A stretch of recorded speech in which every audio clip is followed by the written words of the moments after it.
Di pulau ini, setiap kali ada bayi yang lahir, satu orang tua harus mati untuk menjaga populasi tetap seimbang. Pulau itu hanya punya sumber daya yang cukup untuk 513 orang. Ketika sang kakek melihat cucunya lahir dengan selamat, ia melompat dari tebing tanpa ragu. Ia pikir ini akan membawa kedamaian ke pulau tersebut. Tapi kemudian dokter menyadari, wanita itu mengandung anak kembar. Masih ada satu bayi lagi di perutnya, yang berarti satu orang lagi harus mati. Kepala pulau segera melakukan rapat untuk memutuskan siapa yang harus mati. Beberapa orang berkata untuk membiarkannya kali ini, karena satu bayi tambahan tidak akan membuat banyak perbedaan. Namun yang lain tidak setuju. Dunia luar telah diserang oleh virus, mereka tak bisa melanggar aturan 513 orang. Jika mereka melanggarnya sekali, itu akan terjadi lagi. Untuk mengatasinya, kepala pulau mengumumkan sistem eliminasi poin. Setiap orang memiliki skornya sendiri. Tindakan yang baik mendapatkan poin, sementara tindakan yang buruk kehilangan poin.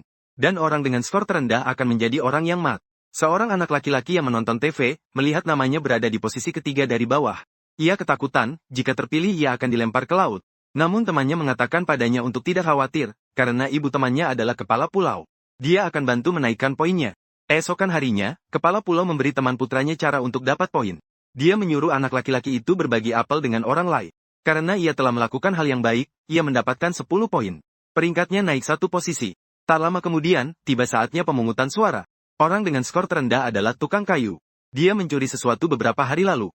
Penduduk pulau memilihnya untuk mati. Ketika tukang kayu mengira hidupnya akan berakhir, istrinya berdiri dan mengungkapkan kebenaran yang mengejutkan.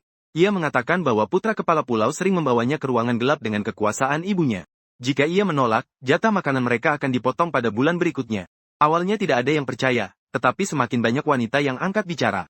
Mereka berkata, putra kepala pulau juga melakukan hal buruk pada mereka. Anak itu mulai panik. Ia mendekat ke ibunya, memohon agar ibunya membelanya. Namun menghadapi seluruh desa, dia tidak tahu harus berkata apa. Ia tak punya pilihan selain memulai pemungutan suara terhadap putranya. Akhirnya, lebih dari 400 orang memilih eksekusi mati baginya. Jelas anak itu akan mati. Namun kepala pulau tidak bisa membiarkan putranya mati. Jadi ia memutuskan untuk mengasingkannya ke kota di luar pulau. Karena virus menyebar di sana, semua orang pun setuju. Anak itu dikurung dalam sel penjara. Malam itu, kepala pulau datang menemuinya dan memberikan kalung emasnya. Ia berkata, itu hal terakhir yang bisa ia berikan. Ia berharap putranya bisa bertahan di kota. Keesokan harinya, anak itu dibawa pergi dari pulau oleh tim bersenjata. Sebelum pergi, ia menanduk hidung pekerja kayu hingga patah. Ia tetap tidak menunjukkan penyesalan sedikit pun. Namun begitu tiba di kota yang hancur, ia mulai merasa takut. Ia memohon kepada orang-orang untuk membawanya kembali. Ia berkata ibunya akan memberi mereka persediaan terbaik. Tapi kemudian, ia langsung dipukul. Mereka sudah lama tidak menyukainya.